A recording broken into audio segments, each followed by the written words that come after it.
Hi നമസ്കാരം, ഞാൻ സൈന്ധവിയാണ്. എന്തൊക്കെയുണ്ട് വിശേഷം? നിങ്ങൾക്ക് എല്ലാവർക്കും സുഖമെന്ന് വിശ്വസിക്കുന്നു. അതുപോലെ എനിക്ക് സുഖം തന്നെയാണ്. അപ്പം ഞാൻ നിങ്ങളോട് കുറച്ച് മുമ്പ് ഒരു വീഡിയോ പറഞ്ഞിരുന്നു, BB ഹോസ്റ്റലിലുള്ള 19 മത്സരാർത്ഥികളെക്കുറിച്ച് ഞാൻ നിങ്ങളുടെ വീഡിയോ ചെയ്യുമെന്ന്. എനിക്ക് അവരെക്കുറിച്ച് മനസ്സിലാക്കി കുറച്ച് കാര്യങ്ങൾ. അപ്പം ഞാനിന്ന് ഫസ്റ്റ് തിരഞ്ഞെടുത്ത വ്യക്തി എന്ന് വെച്ചാൽ അനീഷ് തറയിൽ എന്ന് വെച്ചാൽ നമ്മുടെ ബിഗ് ബോസ് ഹൗസിൽ ഫസ്റ്റത്തെ ക്യാപ്റ്റനും അതുപോലെ ബിഗ് ബോസ് ഹൗസിൽ ഫസ്റ്റ് വീടിനുള്ളിൽ കയറിയ വ്യക്തിയും അതുപോലെ മോഹൻലാൽ സാർ ഫസ്റ്റ് നമ്മൾ പരിചയപ്പെടുത്തിയ വ്യക്തിയും അങ്ങനെ കുറേ പദവികൾ പുള്ളിക്കുണ്ട്. അതുപോലെ തന്നെ പുള്ളി ഒരു എഴുത്തുകാരനാണ്, ഒരു കർഷകനാണ്, പിന്നെ ഒരു ഗവൺമെൻറ് ജോലിയുള്ള അതിൽ എന്താ പറയുക ലീവ് എടുത്ത് നിന്ന് ഒരു ബിഗ് ബോസിലോട്ട് വരാൻ വേണ്ടി ലീവ് എടുത്ത് നിന്നൊരു വ്യക്തിയും കൂടെയാണെന്ന് മോഹൻലാൽ സാർ തന്നെ നമുക്ക് പരിചയപ്പെടുത്തിയപ്പോൾ പറഞ്ഞിരുന്നു. അപ്പം എനിക്ക് ഗവൺമെൻറ് ജോലി കിട്ടിയിട്ട് ലീവ് എടുത്ത് നിൽക്കുന്നൊരു വ്യക്തി എന്ന് തന്നെ പറയാം. അപ്പോൾ എനിക്ക് ഈ വ്യക്തിനെ കുറിച്ച് ഫസ്റ്റുള്ള ഇമ്പ്രഷൻ പോയെന്ന് വെച്ചാൽ നമ്മുടെ ഈ കേരളത്തിൽ തന്നെ എത്രയോ പേർക്ക് ഗവൺമെൻറ് ജോലി കിട്ടാൻ വേണ്ടിയിട്ട് എത്ര പേര് ബുദ്ധിമുട്ടുന്ന ആൾക്കാരുണ്ട്. ഇപ്പം ആ ഒരു ജോലി കിട്ടിയിട്ടും ബിഗ് ബോസ് എന്ന് പറയുന്നൊരു ഷോയിലേക്ക് വരാൻ വേണ്ടിയിട്ട് അത് ലീവ് എടുത്ത് നിൽക്കുന്നതെന്ന് വെച്ചാൽ ആ ഒരു ജോലിയോടൊരു ആത്മാർത്ഥത ഇല്ലാത്ത വ്യക്തി എന്ന് തന്നെ പറയാം, എടുത്തു പറയാം. കാരണം അങ്ങനെ ഒരു ജോലി വേറുള്ളൊരു മനുഷ്യനാണ് കിട്ടിയിരുന്നെങ്കിൽ ഇന്ന് അയാളുടെ കുടുംബം പോറ്റാനുള്ള ഒരു വഴിയായേനെ. പക്ഷെ പുള്ളി കൃഷി എന്തൊക്കെയോ ചെയ്യുന്നുണ്ട്, പിന്നെ എഴുത്തും കാര്യങ്ങളൊക്കെ ഉണ്ട്. പക്ഷെ അതിൽ തന്നെ ഫസ്റ്റ് ഇംപ്രഷൻ ബെസ്റ്റ് ഇംപ്രഷൻ എന്ന് പറയുന്നൊരു വേർഡുണ്ടല്ലോ, അതിൽ തന്നെ ആ ഒരു വ്യക്തിനെ കുറിച്ചുള്ള ഒരു ധാരണ മോഹൻലാൽ സാർ തന്നതോടെ അത് പോയി. അപ്പോൾ നമുക്കെല്ലാവർക്കും അറിയാം, ഓരോ കുടുംബത്തിൽ ഓരോ ആൾക്കാർ എന്തെല്ലാം ടെസ്റ്റ് എഴുതുന്നുണ്ട് ഓരോ ജോലിക്ക് വേണ്ടിയിട്ട്. അതൊന്നും കിട്ടിയിട്ട് പോലും അതൊക്കെ കളഞ്ഞു, ലീവ് എടുത്തു. അങ്ങനെന്താ ലീവ് എടുത്തെന്ന് മോഹൻലാൽ സാർ പറഞ്ഞത്. അതായത് ബിഗ് ബോസ് ഹൗസിലോട്ട് വരാൻ വേണ്ടിയിട്ടാണ് പുള്ളി അത് ചെയ്തത്. വലിയൊരു അച്ചീവ്മെൻ്റ് ഒന്നും തന്നെ എനിക്കതിനെക്കുറിച്ച് പറയാനൊന്നും പറ്റത്തില്ല. പിന്നെ പുള്ളി ആ ബിഗ് ബോസ് ഹൗസിൽ ഫസ്റ്റ് ചെന്ന സമയം അവിടെ ഓരോ മത്സരാർത്ഥികൾ വരുമ്പോഴും പുള്ളിക്കുണ്ടായ ഒരു ആറ്റിറ്റ്യൂഡുണ്ട്. കാരണം ഇപ്പം മൈജി വഴിയാണ് പുള്ളി എത്തിയിരിക്കുന്നത്. അത് ആ പല വ്യക്തികളും വോട്ട് ചെയ്തതിന് ശേഷമാണ് പുള്ളി ഈ ഒരു ബിഗ് ബോസ് ഹൗസിനുള്ളിൽ വന്നത്.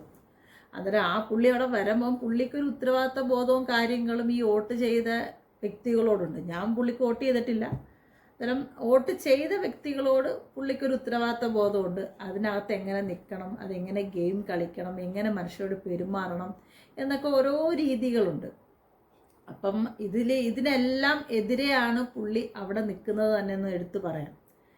കാരണം ഇപ്പം അവിടെ ചെന്നു, വീട്ടിനുള്ളിൽ കയറി, അന്നേരം ഫസ്റ്റ് ഈ പുള്ളി വന്നു. അതിൻ്റെ പിന്നാലെയാണ് നമ്മുടെ അനുമോള് വന്നത്. അനുമോള് വന്നപ്പോൾ ആ ഒരു ഫസ്റ്റ് പുള്ളി ഒരു ഒരു സ്ത്രീയോട് സംസാരിക്കാൻ പറ്റാത്ത രീതിയിലുള്ള ഒരു വർത്തമാനമാണ്. നിങ്ങളെ അതിൽ കാണുന്ന പോലെ അല്ല, നേരി കാണാൻ നിങ്ങൾക്ക് സൗന്ദര്യമില്ലെന്ന് പറഞ്ഞ് ആ കുട്ടീനെ ചെറുതായിട്ടൊന്ന് താഴ്ത്തി കെട്ടിയ മാതിരി എനിക്ക് ഫീലായി.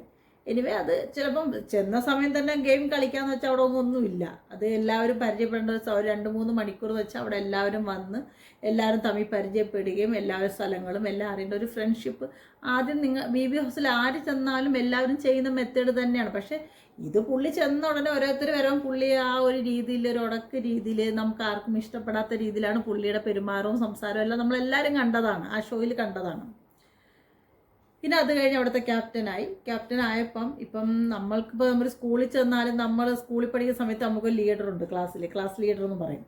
അന്നേരം ഇപ്പം എൻ്റെ ക്ലാസ്സിൽ ഞങ്ങൾ അന്ന് പഠിക്കുന്ന സമയത്ത് 60 പേരോ 70 കുട്ടികളുണ്ട് എൻ്റെ ക്ലാസ്സിൽ. അന്നേരം ഞങ്ങളെല്ലാവരും കൂടെ തിരഞ്ഞെടുത്തിയാണ് ഒരു ലീഡർ. ഒരു സെക്കൻഡ് ലീഡറുണ്ട്, ഫസ്റ്റ് ക്ലാസ് ലീഡറുണ്ട്. അന്നേരം ഈ ലീഡർ എന്ത് പറയുന്നോ നമ്മുടെ നമ്മൾക്ക് വേണ്ടിയിട്ടില്ലെങ്കിൽ അതൊക്കെ നമ്മൾ ഒരു നല്ലൊരു കുട്ടിയായിട്ട് അച്ചടക്കത്തെ ബോധത്തോടെ ഇരുന്ന് തന്നെ നമ്മൾ അത് കേൾക്കാറുമുണ്ട്. നമ്മൾ പറയുന്ന കാര്യങ്ങൾ ഒരു ക്ലാസ് ലീഡർ ആയാലും കേൾക്കാറുമുണ്ട് ഉറപ്പായിട്ടും. ഇപ്പോൾ എനിക്കവിടെ ഫീലായത്, നമ്മളൊരു LKG UKG ക്ലാസ്സുകളിൽ പോയി ഇരിക്കുമല്ലോ നമ്മൾ ചെറിയ പ്രായത്തിൽ. അന്ന് നമുക്ക് ലോകത്തെക്കുറിച്ച് വിവരമില്ല, നമുക്ക് ആരെയും അറിയില്ല. അങ്ങനെ പോയി ഇരിക്കുന്ന ഒരു ക്ലാസ് റൂം പോലെയാണ് എനിക്ക് നമ്മുടെ BB ഹൗസ് എനിക്കൊരു ഫീൽ തന്നത്. അവിടെ ചെന്നിരിക്കുമ്പം ഒരു ചെറിയൊരു കുട്ടീനെ ക്ലാസ് ലീഡറായിട്ട് തിരഞ്ഞെടുത്ത് അവിടെ ഇരുത്തി. അന്നേരം പുള്ളി ആ ചെയ്ത പ്രവൃത്തി എന്ന് വെച്ചാൽ ഒരു BB ഹൗസിൽ പുള്ളി അവിടെ ഒരു 10 മിനിറ്റ് കൂടുതൽ ഇരുന്ന് ഞാൻ കണ്ടിട്ടില്ല. കഴിക്കുന്ന വെച്ചാൽ ഭക്ഷണം കഴിക്കുമ്പോൾ ഇരിക്കും. പിന്നെ ഈ ടാസ്കിന് അവിടെ ബിഗ് ബോസ് വരുന്ന സമയത്ത് ആ സോഫയിൽ എല്ലാവരും ഇരിക്കുന്ന സമയത്ത് ഒരു 10, 20, 25 മിനിറ്റ് പുള്ളി അവർക്കൊപ്പം അവിടെ ഇരിക്കുന്നത്. അതും ഒരു 100 പ്രാവശ്യം എഴുന്നേൽക്കുകയും ചെയ്യും. പാചകം അടിക്കുകയും ചെയ്യും, പിന്നെ ആൾക്കാരവിടെ പിടിച്ചിരുത്തും. അതൊക്കെ നമ്മൾ കണ്ടുകൊണ്ടിരിക്കുന്നതാണ്. അല്ലാതെ ബാക്കിയുള്ള ഒരു സമയങ്ങളും പുള്ളി അവിടെ ഒരു എഫേർട്ട് എടുത്തോ ഇല്ലെങ്കിൽ അവിടെ ഉള്ളവരുടെ ഏതെങ്കിലും ഒരു കാര്യങ്ങൾ പരിഹരിക്കുകയോ ഇല്ലെങ്കിൽ അവിടെ ഒരു കിച്ചനെ ഒന്ന് ഹെൽപ്പ് ചെയ്യുകയോ ഇല്ലെങ്കിൽ അവിടെ ഫ്ലോർ ഹെൽപ്പ് ചെയ്യുകയോ ബാത്റൂം ക്ലീൻ ചെയ്യാൻ ഹെൽപ്പ് ചെയ്യുകയോ ഒന്നും ഞാൻ ചെയ്യുന്നതായി കണ്ടിട്ടേ ഇല്ല. പുള്ളി ഈ ആൾക്കാരൊക്കെ ചെയ്യുന്നവരുടെ ഇടയ്ക്ക് കൂടെ അങ്ങോട്ടൊരു ട്രെയിൻ ഓടുന്ന മാതിരി ഇങ്ങനെ ഓടി ഓടി പോകുന്നതല്ലാതെ പുള്ളിയെ കൊണ്ട് യാതൊരു കാര്യവും അവിടെ നടക്കുന്നില്ല എന്ന് തന്നെ പറയാം. കാരണം ഈ പുള്ളിയുടെയൊക്കെ ജീവിതത്തിൽ ഇന്ന് ഈ പ്രഷറായ നമ്മൾ എന്തൊപ്പിയെടുക്കാനാണ്? മനുഷ്യന് ആദ്യം വേണ്ടത് ഒരു വ്യക്തി പറയുന്നത് കേൾക്കാനുള്ള ക്ഷമയാണ്. അത് ആ വ്യക്തിക്കില്ല. ഈ വ്യക്തി അങ്ങോട്ട് സ്വിച്ച് ഇട്ടാൽ റേഡിയോ എങ്ങനെ സംസാരിക്കും അതുപോലെ പുള്ളി അങ്ങ് സംസാരിച്ചു തുടങ്ങും. പുള്ളിക്ക് പറയാനുള്ള എല്ലാം പറഞ്ഞു കഴിയുമ്പം റേഡിയോ നമ്മൾ എങ്ങനെ ഓഫാക്കുമോ അതുപോലെ പുള്ളി ഉടനെ വായിലങ്ങ് സിമ്പിടും.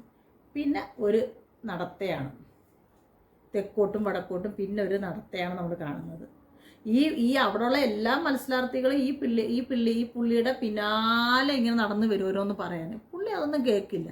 അന്നേരം അവർക്ക് ദേഷ്യം. ഇപ്പോൾ ഞാനായാലും ഞാനും അവിടെ ഉണ്ടാക്കി തീർച്ചയായിട്ടും പുള്ളിയോട് ഞാനും ഫൈറ്റ് ചെയ്യും. കാരണം ഒരാളെന്ന് പറയുന്നത്, ഒരു ലീഡർ എന്ന് പറയുന്നത് മൊത്തം അവിടെ ഇരുന്ന് കേൾക്കാനുള്ളതാണ്.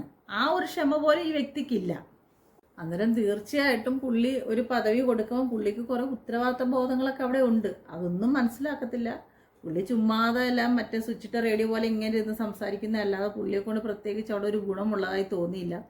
പുള്ളിയുടെ ജീവിതത്തിൽ നിന്നൊന്നും പ്രേക്ഷകർക്കോ വേറെ ആർക്കോ ഒന്നും ഒപ്പിയെടുക്കാൻ ഒന്നുമില്ല. പ്രത്യേകിച്ച് കുട്ടികൾ കാണാതിരിക്കുന്നതാണ് ഇങ്ങനത്തുള്ള ആറ്റിറ്റ്യൂഡുള്ള വ്യക്തികളെ കുട്ടികൾ കാണരുത്. കാരണം കണ്ടു കഴിഞ്ഞാൽ അവരും ഇതേ മെത്തേഡ് തന്നെ കണ്ടുപിടിക്കും. ഇപ്പം നമ്മൾ ഓരോ വ്യക്തികളും ജീവിതത്തിൽ നമ്മളൊരു പാഠമാക്കാനായിരിക്കുമല്ലോ ഇങ്ങനെയുള്ള ഷോ കൊണ്ടുവരുന്നതും.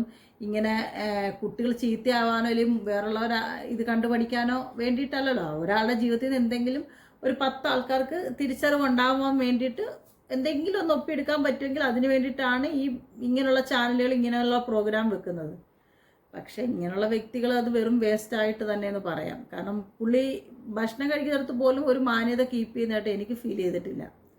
ഓരോരുത്തരുടെ കാര്യം ഞാൻ പറയാം. പക്ഷെ ഫസ്റ്റ് എനിക്ക് തോന്നിയ വ്യക്തിയുടെ കാര്യമാണ് ഇത് പറയുന്നത്. ഒരു രീതി എനിക്ക് തോന്നിയിട്ടില്ല. പിന്നെ പുറത്തിറങ്ങി നിന്നാലും പുള്ളിയുടെ വായിൽ നിന്ന് വരുന്ന വാക്കുകളും അതും ഇതും എല്ലാം പല രീതിയിലുള്ള സംസാരങ്ങളും ഈ വരുന്നത്. അത് പല ആൾക്കാരും ഉണ്ടെന്ന് ഞാൻ പറയാം. പതിയെ ഓരോരുത്തരുടെ കാര്യങ്ങൾ പറയാം.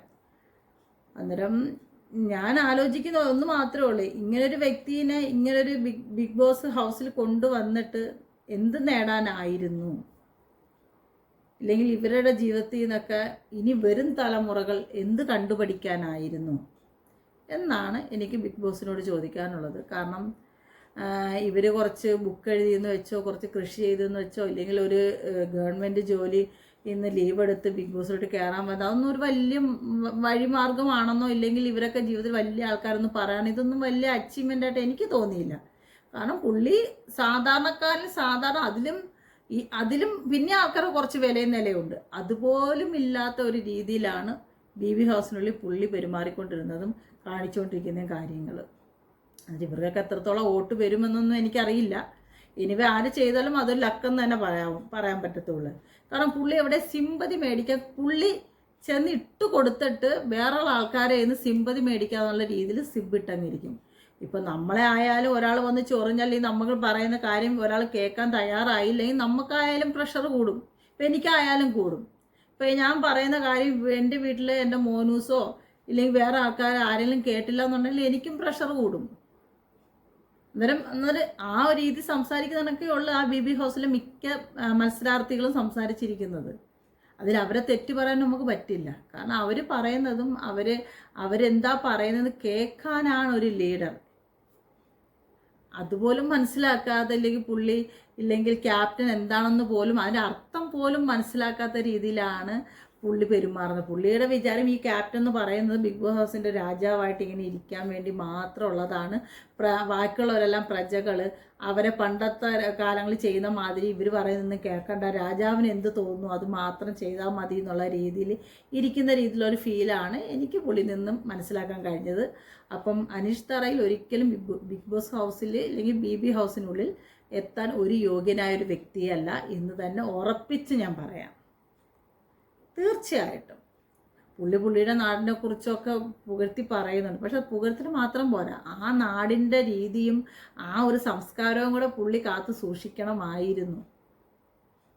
പറയുമ്പോൾ എൻ്റെ നാട് ഭയങ്കര ബ്യൂട്ടിഫുൾ ആണെന്നൊക്കെ പറഞ്ഞാൽ മാത്രം പോരാ, ആ നാടിൻ്റെ തനിമയും മഹിമയും എല്ലാം നമ്മൾ കാത്തു സൂക്ഷിക്കേണ്ട ഒരു ഉത്തരവാദിത്ത ബോധം നമുക്കുണ്ട്. അതില്ലെങ്കിൽ പിന്നെ അതിനെക്കുറിച്ച് പറഞ്ഞിട്ട് ഒരു കാര്യവുമില്ല. അനീഷ് തറയിൽ എനിക്ക് പറയാനുള്ള നിങ്ങളോട് ഇതാണ്, നിങ്ങൾക്ക് ഒരു യോഗ്യതയും ഇല്ലാത്ത മനുഷ്യൻ തന്നെ എന്ന് പറയാം. ബിഗ് ബോസ് ഹൗസിനകത്ത് വരാനും ഈ പറയണം ഞങ്ങളെപ്പോലെ പ്രേക്ഷകർ നിങ്ങളെ കാണാനും ഉള്ളത് പറയാണ്. കാരണം നിങ്ങൾക്ക് അതിന് ഒരു സ്റ്റാൻഡേർഡ് ഉള്ളതായിട്ട് എനിക്ക് ഫീൽ ആയിട്ടില്ല. അപ്പോൾ ഇത്രയാണ് കേസ് എനിക്കിന്ന് പറയാനുള്ളത്. അപ്പോൾ അടുത്തൊരാളെക്കുറിച്ച് വേഗം വരാം. അങ്ങനെ ഈ 19 പേരെക്കുറിച്ച് ഇവർ പുറത്ത് പോയാലും ശരി, ഞാൻ ഇവർ കാണിച്ചു കൂട്ടിയ കാര്യങ്ങളും എല്ലാം ഞാൻ ഈ 19 പേരെക്കുറിച്ചും പറയും. ഇനി വരാൻ പോകുന്ന ആൾക്കാർ ആരായാലും അവരെക്കുറിച്ച് ഞാൻ നിങ്ങളോട് ഓരോ ദിവസം ഒരു വ്യക്തികളെക്കുറിച്ച് പറയുന്നതായിരിക്കും. ഇതാണ് എനിക്ക് പറയാനുള്ളത്. കാരണം നിലപാടെന്ന് പറയുന്ന ഒട്ടും ഇല്ലാത്തൊരു വ്യക്തിയായിട്ടാണ് എനിക്ക് അനീഷ് തറയിലിനെ തോന്നിയത്. പറയാതിരിക്കാൻ പറ്റത്തില്ല.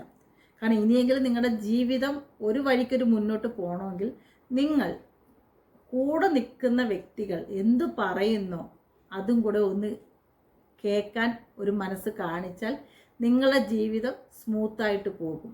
ഇല്ലെങ്കിൽ നിങ്ങളിങ്ങനെ റേഡിയോ പറയുന്നതൊക്കെ പറഞ്ഞുകൊണ്ടിരുന്നാൽ ഓപ്പോസിറ്റ് വ്യക്തി പറയുന്നത് എന്താണെന്ന് പോലും നിങ്ങൾക്ക് മനസ്സിലാക്കാനുള്ള ഒരു കഴിവുള്ളതായിട്ട് എനിക്ക് ഫീൽ ചെയ്യുന്നില്ല. ഇല്ലെങ്കിൽ അതങ്ങനെ ചെയ്യാത്തിടത്തോളം നമ്മുടെ ജീവിതം ഒരിക്കലും ഒരു സ്മൂത്തായ രീതിയിൽ പോകില്ല. നമ്മളെ ജീവിതം തന്നെ ഒരു പ്രശ്നത്തിലേക്ക് ചെന്ന് നമ്മൾ പോലും അറിയാതെ നിൽക്കും. ഇപ്പോൾ 2 പേരാണെങ്കിൽ ഓപ്പോസിറ്റ് നിൽക്കുന്ന വ്യക്തി 2 പേർക്ക് സംസാരിക്കാനുള്ള ഒരു സമയപരിധിയും ഒരു ഫ്രീഡവും കൊടുക്കുക. അത് നിങ്ങളിൽ നിന്ന് ഞാൻ കണ്ടിട്ടില്ല. നിങ്ങൾക്ക് പറയാനുള്ള മൊത്തം നിങ്ങളിങ്ങനെ പറഞ്ഞ് തീർത്ത് കഴിഞ്ഞാൽ പിന്നെ നിങ്ങൾക്കൊരു നടത്തയാണ്. അത് തന്നെ ഒരു ചീപ്പ് ഷോ ആയിട്ട് എനിക്ക് തോന്നിയിട്ടുണ്ട്. ആദ്യമൊക്കെ എനിക്ക് നിങ്ങളോടൊരു ചെറിയൊരു ബഹുമാനം സാധാരണക്കാരായിട്ട് ഒരു വന്ന മനുഷ്യൻ. പക്ഷെ ഒരിക്കലും ഒരു സാധാരണക്കാരൻ മനുഷ്യൻ ഇങ്ങനെ ആവില്ല. ഇപ്പം ഞാനും ഒക്കെ ഒരു സാധാരണ സ്ത്രീ തന്നെയാണ്. ഞാനൊന്നും ഒരിക്കലും ഇങ്ങനെ അല്ല. ഒരാൾ നമ്മളോട് സംസാരിക്കാൻ വന്നു കഴിഞ്ഞാൽ തീർച്ചയായിട്ടും ആ വ്യക്തി എന്താണ് നമ്മളോട് പറയാൻ പോകുന്നതെന്ന് കേട്ട് മനസ്സിലാക്കിയതിന് ശേഷം മാത്രമാണ് ഞാൻ അതിന് മറുപടി കൊടുക്കുക. അതൊരു മനുഷ്യൻ്റെ ക്വാളിറ്റി ആയിട്ട് തന്നെ കാണണം. അല്ലാതെ നമുക്ക് പറയാനുള്ളത് പറയുക, അവർ പറയാനുള്ളത് കേൾക്കാതിരിക്കുക എന്ന് പറയുന്നത് ശരിയായ കാര്യമല്ല.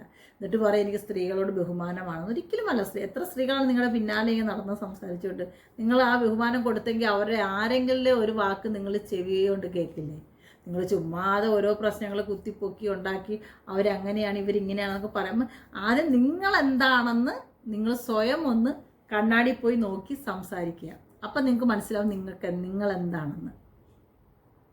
അല്ലാതെ ഈ എന്താ പറയുക, മനസ്സിന് സ്ഥിരതയില്ലാത്ത ആൾക്കാർ സംസാരിക്കുന്ന മാതിരി സംസാരിക്കാതെ, അത് വളരെ മോശമാണ്. എനിക്ക് തോന്നുന്നു BB ഹൗസിനുള്ളിൽ വരുന്ന മിക്ക ആൾക്കാർക്കും ഫിസിക്കൽ ടെസ്റ്റ് അങ്ങനെയുള്ള എല്ലാ കാര്യങ്ങളും നടത്തിയിട്ടായിരിക്കും ഇവരെ ഉള്ളിൽ കൊണ്ടുപോകുന്നതെന്നാണ്. പക്ഷെ അത് ഈ പുള്ളിയുടെ കാര്യത്തിൽ എവിടെ ഒരു മിസ്റ്റേക്ക് പറ്റിയെന്ന് തന്നെ പറയാം. എവിടെ ഒരു ചെറിയ മിസ്റ്റേക്ക്. അത് നിങ്ങൾക്ക് ആ പുള്ളിയുടെ നമുക്ക് ബിഗ് ബോസ് എന്ന് പറഞ്ഞ ഷോ കാണുമ്പോൾ നമുക്ക് മനസ്സിലാവും ഈ പുള്ളിയായിട്ടുണ്ടാകുന്ന പ്രശ്നങ്ങൾ ഏറ്റവും കൂടുതൽ ഉണ്ടായിരിക്കുന്നത് ഈ പുള്ളിയുടെ ഇഷ്യൂസുകളാണ്. പല ആൾക്കാരും സംസാരിച്ചിട്ടുണ്ട്. പിന്നെ അവിടെ ഉള്ളവരെല്ലാവരും അങ്ങ് വലിയ വ്യക്തികളാണെന്ന് ഒരിക്കലും ഞാൻ പറയില്ല. ഓരോ വ്യക്തികളെക്കുറിച്ചും എനിക്ക് മനസ്സിലാക്കിയ കാര്യം ഞാൻ നിങ്ങളോട് ഷെയർ ചെയ്യും. അത് 100% ഉറപ്പാണ്. അതൊരു ഫസ്റ്റ് എനിക്ക് പറയാൻ തോന്നിയത് നമ്മുടെ അനീഷ് തറയിലെ കുറിച്ചാണ്. കാരണം പുള്ളിക്ക് നല്ലൊരു പദവി കിട്ടിയിട്ട് പോലും അതൊരു മിസ്യൂസ് ചെയ്യുന്ന മാതിരി എനിക്ക് ഫീൽ ചെയ്ത്, അതുകൊണ്ടാണ് ഇത് പറയാൻ കാരണം. അപ്പോൾ അടുത്തൊരു വീഡിയോ ആയിട്ട് ഉടനെ വരാം. അപ്പോൾ ഓക്കെ, ബൈ ടാറ്റ.